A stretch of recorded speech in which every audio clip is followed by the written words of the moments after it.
On Monday at Columbia University, the site of the first of dozens of campus encampment protests across the U.S., pro-Palestinian demonstrators defied university orders to leave the tents or face suspension. Students in the back, they will not be scared into dispersing. This is not a rules violation. This is a movement, and they will be here as long as it takes. We have a large community. They're very resilient. We'll stay until we're moved by force. On the river to the sea. On the West Coast, protesters set up a new encampment Monday at the University of Washington in Seattle, demanding an end to the war in Gaza and university divestment from Israel. The camp got brand new tent mats, free burritos distributed by the protesters, and every 20 minutes chants could be heard in support of Intifada, the Palestinian uprising against Israel, and even of Yemen Houthi rebels targeting the ships in the Red Sea. The university planted several "No Camping Allowed" signs at the liberal arts quadrangle, known as the Quad, where the protesters erected their tents. A piece of wood is not going to deter us from standing in solidarity with Palestine. We're prepared for anything, but ultimately, if there are arrests, that is not because of choices that we made. That is a choice of university administration, the University of Washington Police Department, and the Seattle Police Department. I'm prepared to risk that.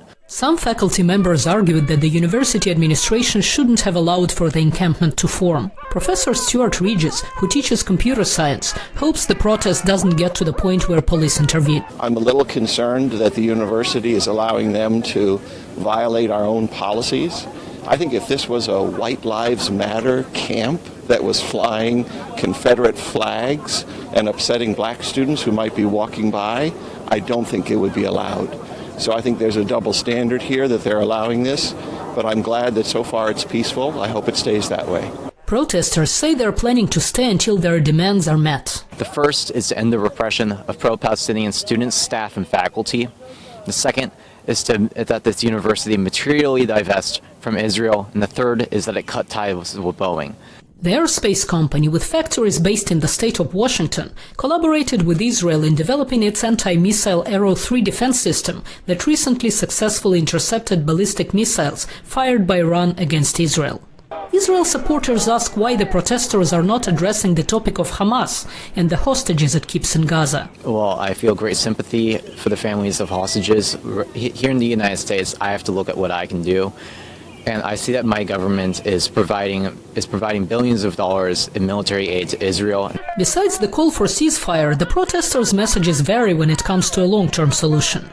Some hope for a future democratic state for all citizens, while repeating organizers' call for global intifada. Natasha, Mozgovaya, VOA News, Seattle.